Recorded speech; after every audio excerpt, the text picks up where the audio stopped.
우리 하나님 말씀 같이 보겠습니다. 사도행전 3장 11절부터 19절까지 말씀입니다.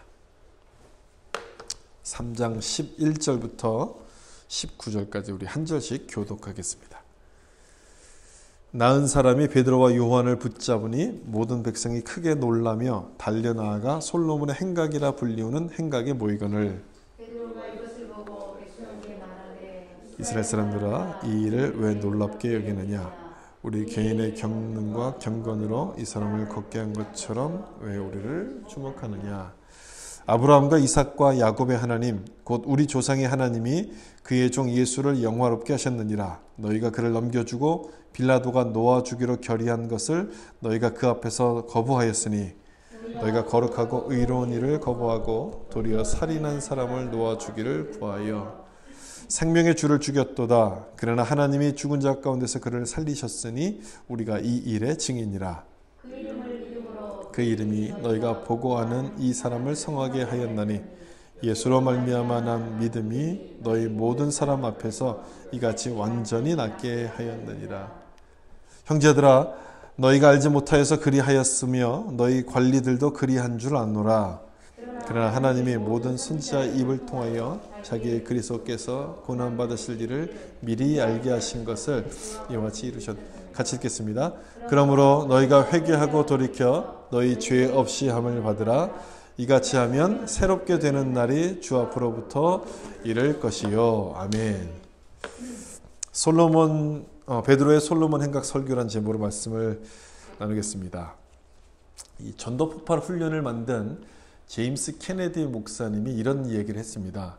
성령 충만한 그리스도인들이 복음을 전하러 다가오면 사람들은 마치 그 연발 권총이 자기 가슴에 닿는 것 같은 섬뜩함을 느낀다. 이런 얘기를 했습니다. 그러니까 복음이 믿지 않는 사람들에게는 충격적으로 다가온다는 얘기입니다. 그들의 신념과 그들의 체계를 무너뜨리게 하기 때문에. 그런데 안진뱅이가 치유됐던 기적 역시 마찬가지였습니다.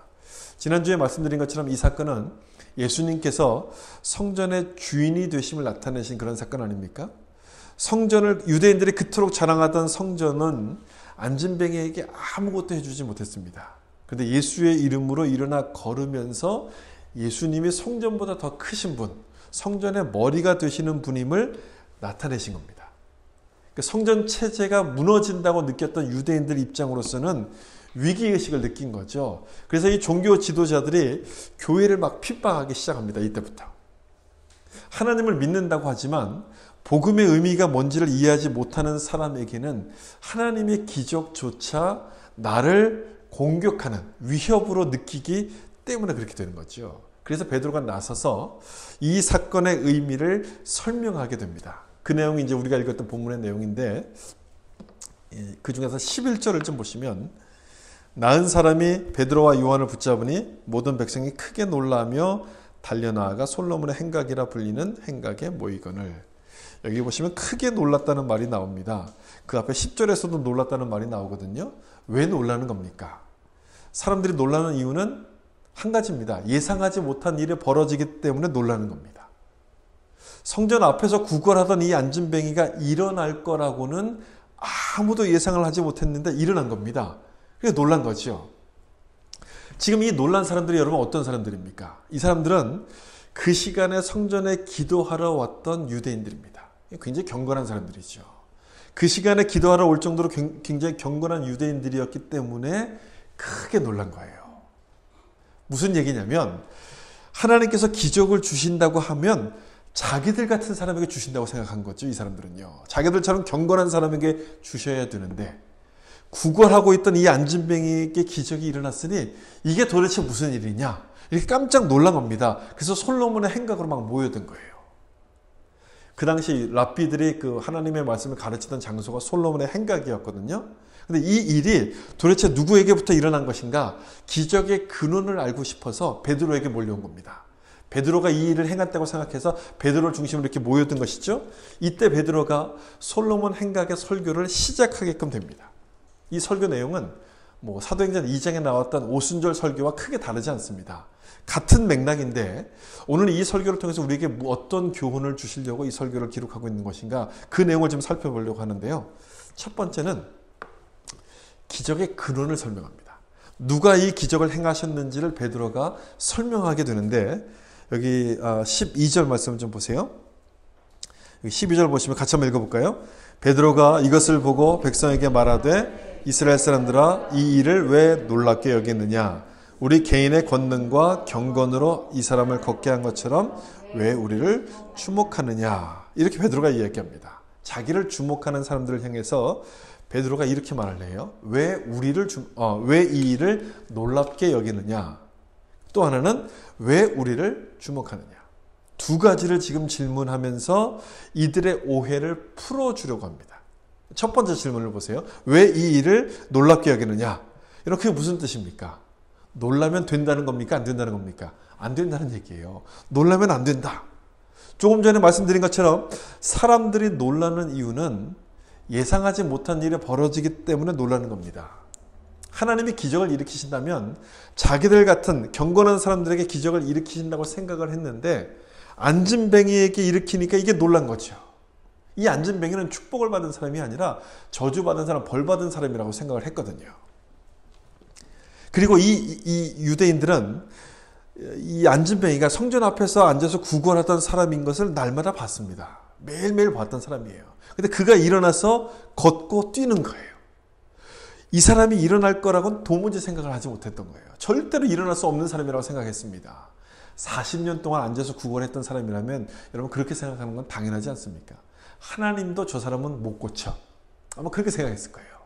하나님도 못 고친다고 생각했던 사람인데 그 사람이 벌떡 일어났으니까 충격을 받은 겁니다. 그래서 놀랐는데 베드로는 왜 이 일을 놀랍게 여기느냐?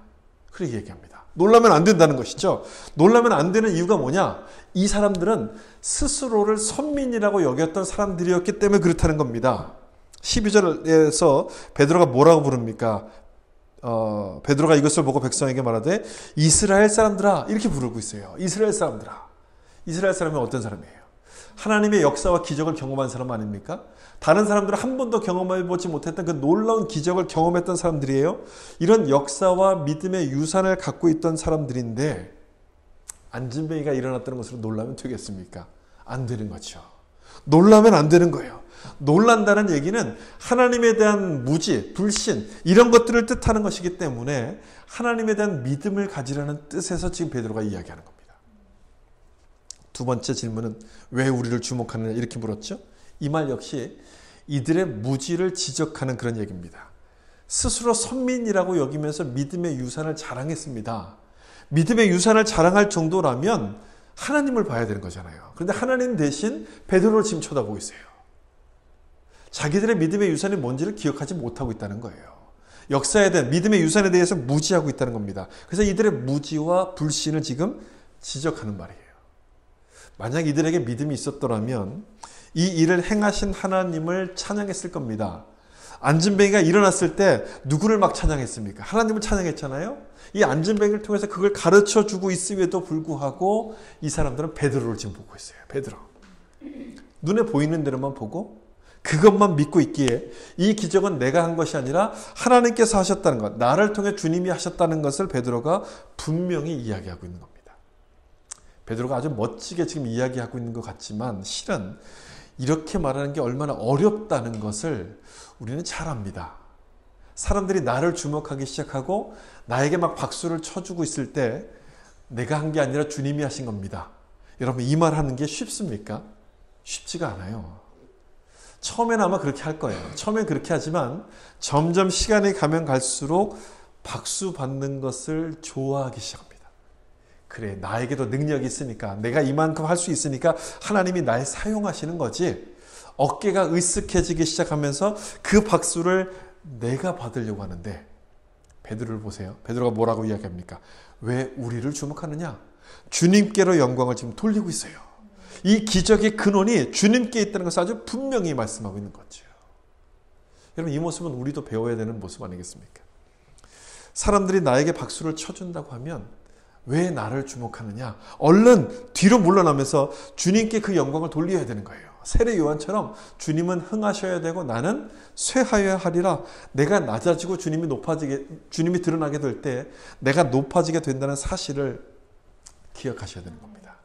그런 사람을 주님께서 사용하시는데 12절에서 좀 주목해서 보셔야 될 단어가 우리 개인의 권능과 경건으로 이 일을 한 것처럼 이렇게 나와요. 개인의 권능과 경건.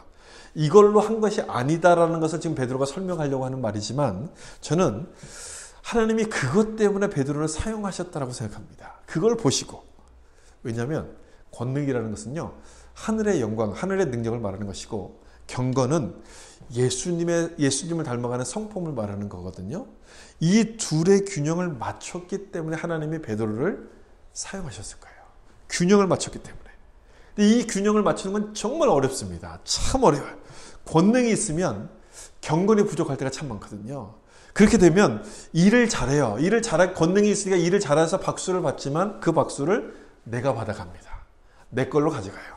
반대로 경건은 있는데 권능은 부족하면 일이 안 되죠. 일을 못해요. 주변 사람들을 막 피곤하게 힘들게 만들어요. 그래서 이 두 가지의 균형을 맞추는 게 참 중요한 거예요. 겸손해야 되지만 권능을 가진 사람이 될 때 베드로처럼 하나님이 사용하시는 기적의 통로가 된다는 사실을 우리가 기억해야 되는 거죠. 이렇게 베드로는 자기를 주목하는 사람들의 시선을 예수님께로 이렇게 돌리는데 13절 말씀부터 이 예수님이 누군지를 설명합니다. 우리가 두 번째로 생각할 부분이 예수님은 누구신가 하는 부분이죠. 사도행전 3장 13절 말씀에 이렇게 나옵니다. 우리 같이 한번 읽어보겠습니다. 아브라함과 이삭과 야곱의 하나님 곧 우리 조상의 하나님이 영화롭게 하셨느니라. 너희가 그를 넘겨주고 빌라도가 놓아주기로 결의한 것을 너희가 그 앞에서 거부하였으니. 아브라함과 이삭과 야곱의 하나님. 유대인들에게는 아주 친숙한, 아주 익숙한 그런 호칭이죠. 하나님과 우리는 언약의 관계다. 그걸 설명할 때.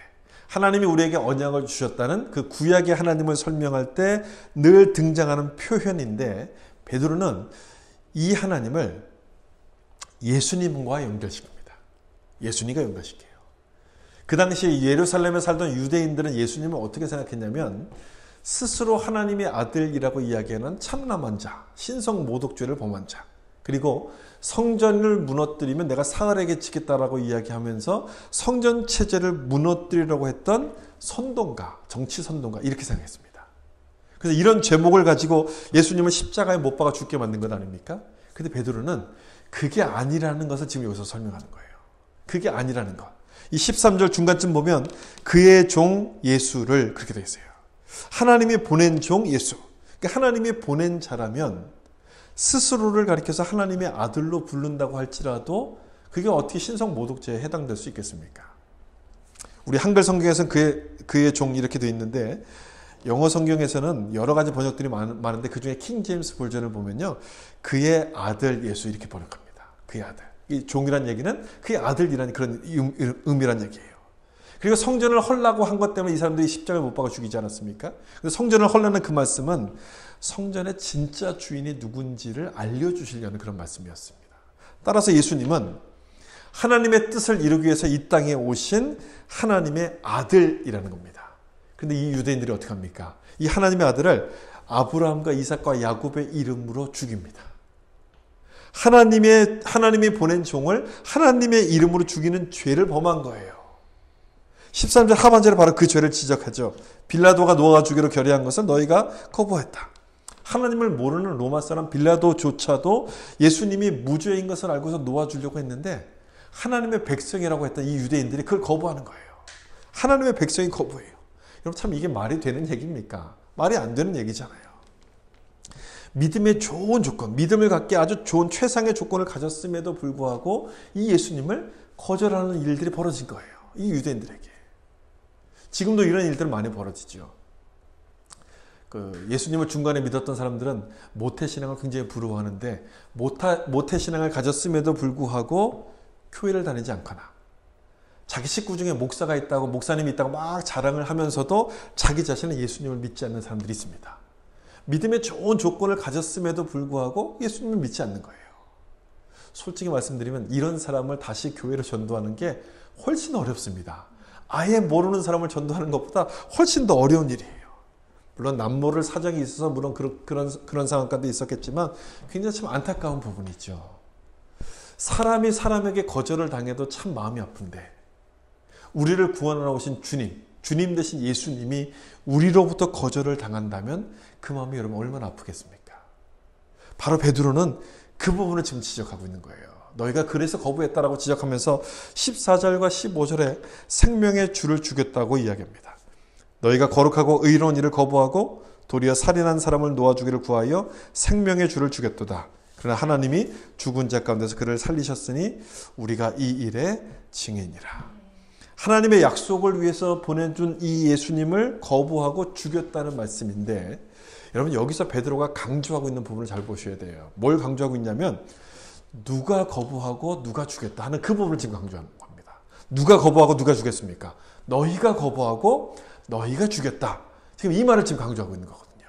우리 한글 성경을 읽으면 그런 부분이 잘 드러나지 않는데 영어 성경을 보시면요 그 부분이 딱 드러납니다. You라고 딱 기록해요. You. 그러니까 너희가 거부하고 너희가 죽였다. 예수님을 십자가에 못 박아 죽게 한 사람이 다른 사람들이 아닌 바로 너희들, 바로 나라고 이야기하는 겁니다. 그러면 여러분 문제가 심각해집니다. 다른 사람이 예수님을 십자가에 못 박아 죽였다고 하면 남의 문제가 되니까 별 상관이 없어요. 그런데 내가 죽였다고 하면 이건 보통 문제가 아닌 거예요. 남의 일이 아닌 내 문제가 되기 때문에 십자가를 바라보는 눈이 완전하게 달라지는 겁니다. 완전히 다른 각도에서 십자가를 바라보게 돼요. 그래서 지금 베드로는 이렇게 지금 얘기하는 거예요. 하나님이 보내신 이 종을 너희가 죽였다. 너희가. 빌라도도 아니고 로마 군인도 아닌 바로 내가 죽였다라고 지금 지적하고 있는 거예요. 내가. 정죄하려고 이렇게 이야기하는 겁니까? 이들을 비난하려고 이렇게 얘기하는 겁니까? 아닙니다. 그런 것이 아니라 십자가 사건이 바로 내 문제, 내 이름을 알게 되면 이들이 바로 회개에 이를 수 있기 때문에 바로 이 부분을 이야기하는 거예요. 그래서 불편하고 괴롭지만 사실을 직시하도록 지금 이 말씀을 지적하고 있는 거예요.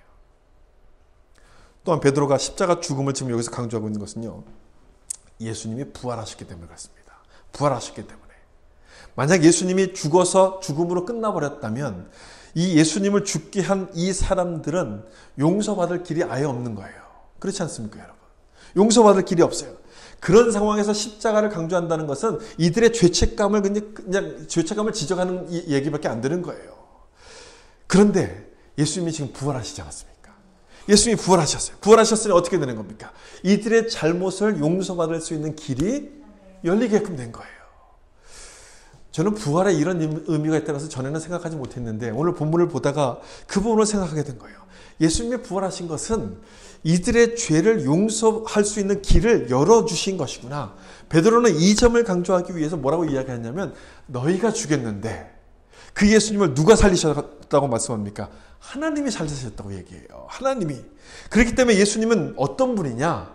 아브라함과 이삭과 야곱의 하나님이 보낸 하나님의 아들이 되신다. 이걸 지금 설명하는 거예요. 예수님이 어떤 분인지를 여기서 설명한 다음에 이제 베드로는 이 예수님이 그러니까 하나님과 예수님을 연결했고요. 이 예수님과 안진뱅이의 기적을 연결해서 지금 설명합니다. 16절 보세요. 이 말씀도 우리 같이 한번 읽어보겠습니다. 그 이름을 믿음으로 그 이름이 너희가 보고 아는 이 사람을 성하게 하였나니 예수로 말미암아 난 믿음이 너희 모든 사람 앞에서 이같이 완전히 낫게 하였느니라. 아멘. 예수의 이름, 그 이름 두 번이나 나오죠. 예수의 이름은 예수님 자신을 의미하는 겁니다. 예수의 이름으로 안진뱅이가 치유받았다는 얘기는 두 가지를 증명합니다. 십자가에서 죽으셨던 예수님이 다시 부활하셨다. 살아나셨기 때문에 이런 기적을 일으키셨다는 것과 함께 이 예수님은 앞에서 설명한 것처럼 하나님이 보낸 종, 하나님의 아들이라는 것을 증명하는 겁니다. 그래서 예수의 이름으로, 예수를 믿는 믿음으로 이 안진뱅이가 치유됐다는 것을 지금 설명하는 것인데 여러분 왜 이 이야기를 하고 있는지를 좀 생각해 보셔야 됩니다. 이 부분이 좀 중요한 내용이거든요. 왜 이 이야기를 이 사람들에게 하는 겁니까? 유대인들에게. 이 사람들이 예수님을 죽였던 사람들이었기 때문에 그래요. 하나님의 아들이신 예수님을 죽였다면 이건 용서받지 못할 죄 아닙니까? 용서받지 못할 죄를 범했지만 치유가 불가능한 이 안진뱅이가 지금 일어나지 않았습니까? 불가능하다고 생각했던 이 안진뱅이가 일어난 것처럼 예수를 믿게 되면, 예수를 믿으면 그 용서받지 못할 죄 역시도 용서받게 된다는 것을 보여주려는 그 말씀인 거예요. 지난주에 이 안진뱅이는, 이 40살이 된 안진뱅이는 하나님께 불순종하다가 40년간 광야에서 광야를 방황했던 이 이스라엘 백성들의 자화상이라고 제가 말씀을 드렸어요. 하나님께 불순종하고 예수님까지 거부한 이들은 도저히 치유가 불가능한 안진뱅이와 똑같은 모습입니다. 도저히 용서받지 못할 그런 사람들이에요. 그런데 이 안진뱅이가 예수의 이름으로 치유를 받잖아요. 예수의 이름으로 일어나게 되잖아요. 예수를 믿으면 그 어떤 죄를 범했다 할지라도 용서받을 수 있다는 것을 지금 말씀하려는 거예요. 누구를 믿으면? 예수를 믿으면 그렇게 된다는 거예요. 16절 중간에 예수로 말미암아 난 믿음. 여러분 그걸 잘 보셔야 돼요. 이 믿음이야. 예수로 말미암아 난 믿음. 이 믿음이 우리를 일으켜 세우고 우리를 다시 회복시켜 주시고 구원하시고 용서하신다는 것을 말씀하는 것이죠. 믿음에 있어서 중요한 게 뭡니까 여러분? 믿음에 있어서 중요한 것은 누구를 믿는가? 믿음의 대상이 중요합니다. 그렇죠? 믿음의 대상이 중요해요. 무조건 아멘 한다고 해서 믿음이 되는 것은 아니에요. 사업이 잘 될 겁니다. 아멘. 이렇게 사업에서 성공한다고 이야기할 때 아멘 하고, 자식이 대학에 붙을 겁니다. 이때 아멘 한다면 여러분 그 아멘은 어디서부터 나오는 아멘입니까? 물론 예수를 믿는 믿음에서 나온 아멘이라면 뭐 감사한 거겠지만, 당연한 거겠지만, 대부분의 그 아멘은 내 소원에서부터 나오는 것 아닙니까? 그 아멘. 그래서 베드로는 그 이름, 예수님이 중요하다는 것, 예수님이 핵심이라는 것을 지금 강조할 거예요. 믿음은 하면 된다. 이 포지티브 띵킹이 아니라 예수님이 하시면 된다. 그 주어가 분명해야 된다는 거예요. 주어가 누구냐? 그 예수님. 예수를 믿는 믿음이 바로 안진뱅이를 일으켰다라고, 그래서 이 이야기를 지금 말씀하고 있는 거죠. 16절의 시작이 그 이름을 믿음으로 이렇게 시작합니다. 누가 그 이름을 믿었다는 겁니까? 베드로와 요한이 믿었겠죠? 베드로와 요한이 믿었으니까 이 예수님을 증거했겠죠. 십자가에 죽으셨던 이 예수님이 부활하셔서 주와 그리스도가 되신다는 사실을 베드로가 믿었습니다. 그리고 그 예수님이 나는 부족하지만 나를 통해서 이 사람에게 역사하실 거라는 사실을 믿었던 거예요. 그걸 믿었어요. 그리고 또 누가 믿었습니까? 안진뱅이가 믿었을 거예요. 이 안진뱅이. 처음에 근과 은이 없다고 이야기할 때는 실망했을 겁니다. 실망했는데 곧 나사렛 예수 그리스도라고 하자. 그 말을 듣는 순간에 그 마음속에, 실망했던 그 마음 가운데 믿음이 생겨나기 시작합니다. 믿음은 들음에서 난다는 그 성경 말씀처럼 예수 그리스도라는 말을 딱 들었을 때, 예수님이 주님이시라는 이 말을 듣는 순간 일어날 수 있다는 믿음이 생기기 시작하면서 벌떡 일어나게 되는 거예요. 그러므로 여러분, 이 예수, 뭐가 중요한 겁니까? 예수의 이름이 중요한 건 아닙니까? 예수의 이름이 중요해요. 무조건 아멘이 아니라 예수님의 이름에 대해서 아멘하게 될 때 우리를 일으키시게 되는 하나님의 놀라운 능력이 임하게 됨을 믿으시길 바랍니다. 제가 지난주에 복음과 함께 기적이 등장하는 것은 구원을 설명하기 위해서라고 말씀을 드렸어요. 구원. 우리를 붙잡고 있는 이 죄의 세력을 결박해서 우리를 꺼내오는 것이 구원 아닙니까? 그 구원. 하나님은 그 구원을 이루시기를 정말 원하신다. 그 구원을 주시길 정말 원하신다는 그 마음을 기적을 통해서 이렇게 보여주시는 거거든요. 안진뱅이의 치유 기적도 이런 마찬가지입니다. 초대교회에 일어났던 첫 번째 기적 아닙니까? 이 기적을 통해서 보여주시는 게 뭐겠어요? 이 사람을 치유하신 것처럼 우리 모든 사람들을 구원하기 원하신다는 하나님 마음을 보여주시는데 누구의 이름으로 이 기적이 일어납니까? 예수의 이름으로 일어난 거예요. 예수의 이름으로. 이 예수의 이름에 대해서 유대인들은 신성 모독죄를 죽였습니다. 예수님을 죽였는데 이 예수님이 안진뱅이를 일으키시는 치유의 기적을 일으키시는 거예요. 그러니 그걸 보고서 이 사람들은 뭘 깨달았겠어요? 아, 내 생각이 틀렸구나. 내가 틀렸고 하나님이 맞았구나. 하나님이 맞았으니 하나님께 항복해야 된다는 것을 깨닫기 시작했을 겁니다. 지금 벌어지고 있는 모든 순서가 바로 그걸 정확하게 보여줍니다. 안진뱅이가 일어나니까 깜짝 사람들이 놀라지 않습니까? 깜짝 놀란 사람들에게 베드로는 예수님이 치유하셨다는 사실을 선포합니다. 내가 틀렸고 하나님이 옳았다고 지금 이야기를 하는 겁니다. 그러면 이제 뭘 해야 됩니까? 내가 틀린 것을 알았으니까 뭘 해야 됩니까? 내 생각을 버리고 주님께로 돌아가야죠. 돌아가야죠.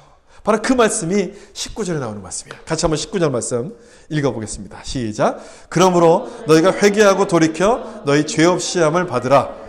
이같이 하면 새롭게 되는 날이 주 앞으로부터 이를 것이요. 이 말씀을 하는 거예요. 그래서 마지막으로 생각해 볼 것이 바로 이겁니다. 회개하고 돌이키라.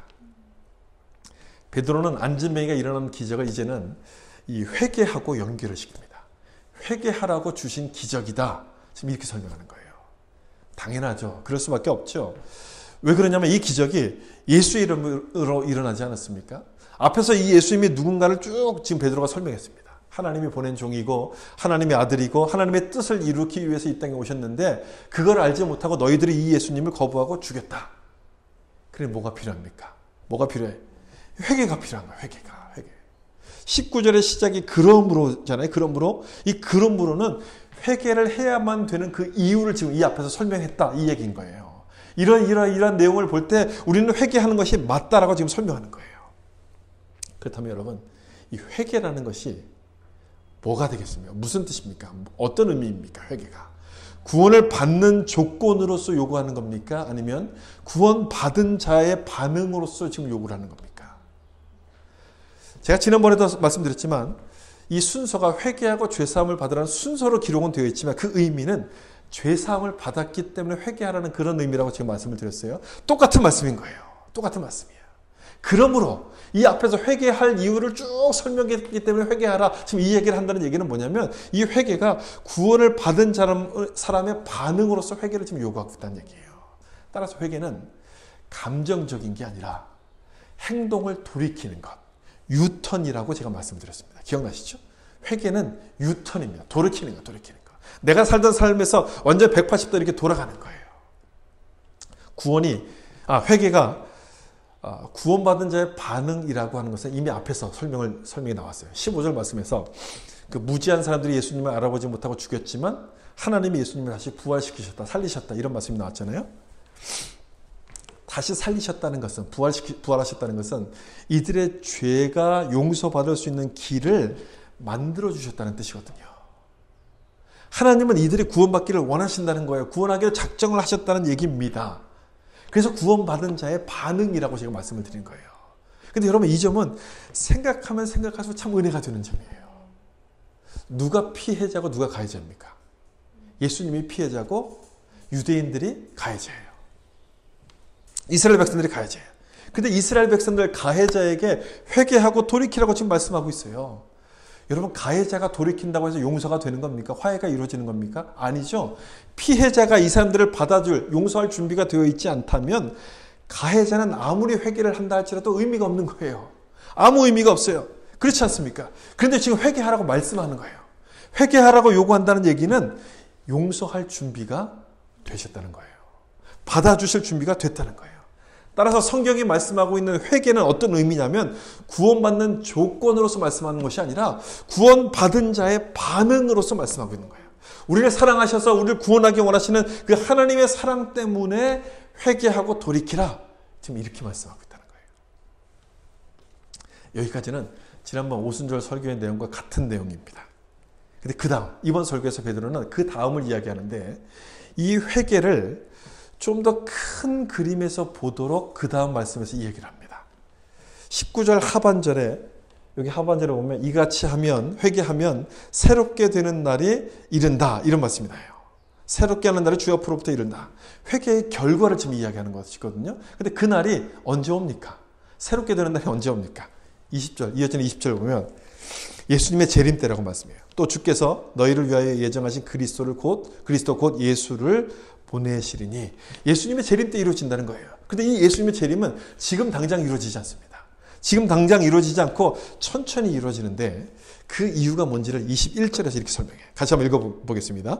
하나님이 영원 전부터 거룩한 선지자들의 입을 통하여 말씀하신 바 만물을 회복하실 때까지는 하늘이 마땅히 그를 받아두리라. 아멘. 만물이 회복될 때까지는 예수님이 오시지 않는다 이 얘기거든요. 그 얘기는 뒤집어서 얘기하면 만물이 회복되도록 예수님이 하나님 우편에서 주와 그리스도의 사명을 감당하신다. 세상을 다스리신다는 그 말씀을 하시는 거예요. 그러니까 이 세상의 역사를 주관하시고 다스리시는 분, 완성하시는 분이 누구라는 겁니까? 예수님이라는 거예요. 주와 그리스도 되신 예수님이 그렇게 하신다는 거예요. 그런데 그걸 모르고 내 마음대로 살았으니 내 생각대로 살았으니. 그래서 베드로는 지금 회개하라 이렇게 얘기하는 거예요. 회개와 예수님의 재림을 지금 연결시켜서 설명하죠. 이것은 큰 그림을 지금 보라는 얘기예요. 큰 그림에서 회개를 하도록 지금 말씀하는 것이거든요. 하나님이 우리를 구원하기로 작정하셨기 때문에 회개하는 것, 그 정도 수준에서 머물지 말고 그것을 넘어서 훨씬 더 큰 그림에서 회개를 좀 이해하라는 거예요. 안진뱅이를 일으켜서 새롭게 지금 새로운 삶을 주시지 않습니까? 그것처럼 하나님께서는 이 세상도 하나님의 계획대로 회복하고 새롭게 만들어 가시는 것인데, 그걸 보지 못하고 그걸 깨닫지 못하고 세상의 전부인 것처럼 세상의 풍습을 쫓고 세상을 따라갔으니 거기서부터 돌이켜서 하나님과 동행하는 삶을 살아. 그래서 회개를 여기서 지금 말씀하고 있는 거예요.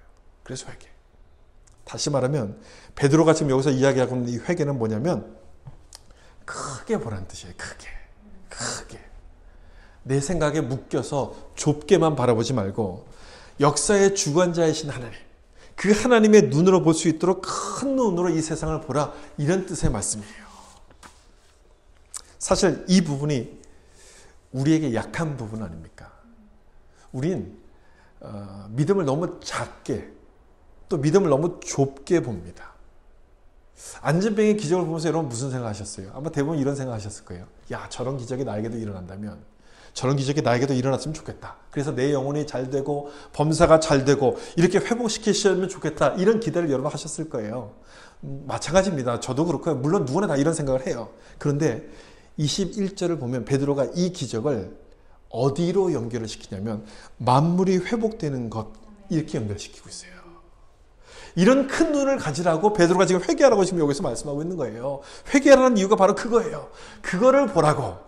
이 안진뱅이의 기적을 일으키신 것은 만물을 회복시키는 하나님의 역사, 하나님이 그런 분이라는 것을 보라고 기적을 주셨는데, 이걸 나에게만 적용하는 이 좁은 생각을 돌이키라고 지금 말씀하는 거예요. 이 설교는 유대인들에게 주었던 설교입니다.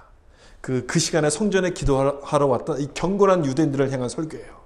유대인들이 왜 안진뱅이를 보고 놀랐습니까? 자기들이 경건한 사람들이고 하나님의 기적은 자기들 같은 사람에게 일어나야 되는데 이 부정한 자에게 일어났으니 깜짝 놀란 거예요. 그러니까 하나님의 뜻을 나에게만 맞추는, 나에게만 적용하는 이 좁은 생각, 편견을 가지고 있었던 것이죠. 그래서 우리도 똑같습니다. 우리도 똑같아요. 여러분, 누가 복을 받았다고 하면 놀라지 않습니까? 왜 놀랍니까? 저런 복은 나처럼 열심히 일하는 사람에게 주셔야 되는데 왜 믿음도 없는 저 사람에게 주시지? 왜 저런 사람이야? 이렇게 생각하면서 놀래요. 선민의식을 가진 유대인들과 우리의 모습이 똑같아요. 믿음의 초점을 나에게만 맞추니까 하나님의 기적을 보면서도 그냥 놀라버립니다. 이해할 생각을 안 해요. 이해를 못하는 거예요. 여러분, 이런 상황에서 우리가 믿음의 눈을 가지고 크게 본다면 어떻게 되겠습니까? 큰 눈을 가지고 이 상황을 본다면 베드로처럼 이야기할 거예요. 왜 이 일을 놀랍게 여겼느냐? 왜 우리를 주목하느냐? 그렇게 이야기할 거예요. 역사의 주관자이신 하나님께서 이 모든 것들을 새롭게 만들어 가시려고 보여주시는 것이구나. 이것을 깨닫게 되기 때문에 그런 거예요. 여러분, 우리 믿음이 좁다는 것은 우리가 불평을 많이 한다는 것 속에서 나타납니다. 왜 불평합니까? 내가 원하는 대로 되지 않으니까 그렇잖아요. 난 이렇게 열심히 예배드리고 이렇게 열심히 봉사하는데 내 뜻대로 내 생각과 결과가 다르게 나오기 때문에 불평하는데, 이때 믿음의 눈을 좀 크게 뜨고보면, 좀 큰 그림으로 보면 이 세상을 누가 인도해 가시는 게 보이냐면 하나님이 인도해 가신다는 게 보입니다. 하나님이 인도하신다는 것은 세상에 끝이 있다는 거예요. 끝이 있다는 얘기는 눈에 보이는 모든 것들이 곧 사라진다는 얘기입니다. 사라질 것이기 때문에 이 세상의 것을 최고로 여기지 않습니다. 잘 먹고 잘 사는 것보다도 역사의 주관자 되신 이 하나님의 약속을 믿고 거기에 소망을 두기 시작합니다. 그걸 바라보기 시작해요.